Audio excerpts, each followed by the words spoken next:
lots of clouds today. I gotta do some mini traveling today too.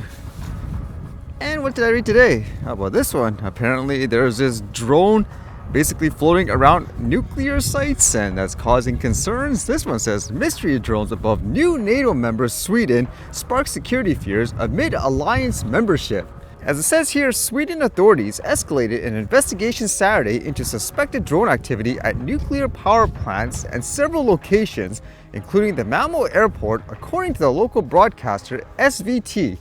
Authorities reported unidentified drones flying above the Barsebäck nuclear power plant, Malmo airport, and other places in Skane during the night, mainly along the coastal strip.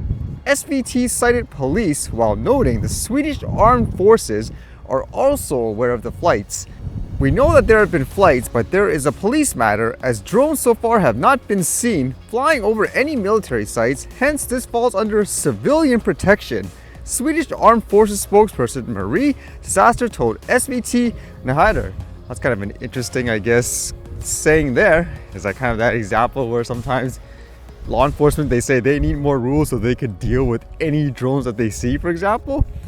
According to Magnus Christensen, senior lecturer in military science at the Norwegian Defense Academy, the incidents can be linked to Sweden's NATO membership, saying these are the fears that this is connected to the international politics. Christiansen told the broadcaster, noting that a foreign power could have several different goals, such as mapping or an attempt to intimidate. It may very well be that it is the cheapest and easiest way to create fear and attention after NATO membership, he said. So is this person suggesting this is kind of like that situation, for example, that viral video in Taiwan where all those guards, they couldn't handle a drone, and the accusation was it was China doing it to say, hey, look how weak our enemy is, like that type of thing. But either way, lots more people again using smaller type of drones, and whether or not this will make people create more over-the-top regulations for a recreational flyer, who knows? Although with that thought of China, as you know, there's various places like the US wanting to ban things like Chinese-made drones and all that, but this is kind of an interesting, I guess, read where there's some places they want more, I guess, Chinese-made drones, although this was for like military purposes and all that, I guess. This one says, Maldives procures drones from Turkey following defense agreement with China. Is every country just making a pact in preparation for something bad, per se? This one says, in the wake of a defense agreement with China, the Maldives swiftly secured drones from Turkey to monitor its extensive exclusive economic zone in the Indian Ocean, as reported by a media outlet on Saturday.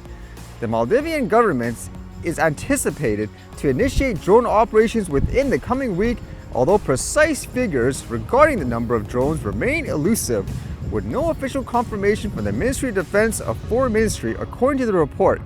President Mohamed Bazoum, perceived as pro-China, hinted at the acquisition of surveillance drones upon his return from China. Citing a senior government official, news portal Adaharu disclosed that military drones procured for the first time under the current government's agreement with a Turkish company arrived in the Maldives on March 3rd. The drones are reportedly stationed at Nunu Mafuru International Airport. Mizu's visit to Turkey marked his first foreign trip after assuming office as president in November. However, specifics regarding the number of drones acquired from Turkey remain undisclosed, while the government emphasizes its effort to launch drone operations promptly. What are people preparing for overall? Who knows? And with that thought, actually, it was kind of interesting reading this one where it just makes you think, why are people preparing for so much doom and gloom, like here anyways, like when it comes to the mainstream news? It says Canada faces a series of crises that will test it in the coming years, RCMP warns. So what exactly types of crisis are we expecting? It says the crisis rocking national and international affairs are likely to get worse over the next few years and could have a significant effect on the federal government and Canada's federal police force, says an internal report prepared for the RCMP.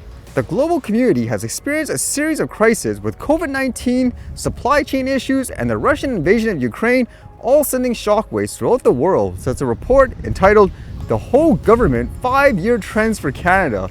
The situation will probably deteriorate further in the next 5 years as the early effects of the climate change and a global recession add their weight to the ongoing crisis. The report was prepared by the RCMP's 3-member Strategic Foresight and Methodology team, a special section set up in February 2022. The report was shared with management at the RCMP's Federal Policing Section. RCMP spokesperson Robin Percival said in a response to questions from CBC News. The report was obtained through Access to Information Law by Matt Malone, an assistant law professor at Thompson Rivers University, who shared it with CBC News. Yeah, again, it just makes me wonder what's with all this doom and gloom stuff. And since they mentioned about stuff like COVID and all that, I think during the past couple of years anyways, a lot of the quote disasters and so forth had more to do with what it seems like decisions, like how to handle the situation. So it makes you wonder, are people going to learn from that, or is this going to be one of those history repeats itself as the cycle continues?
Alright, see you guys later.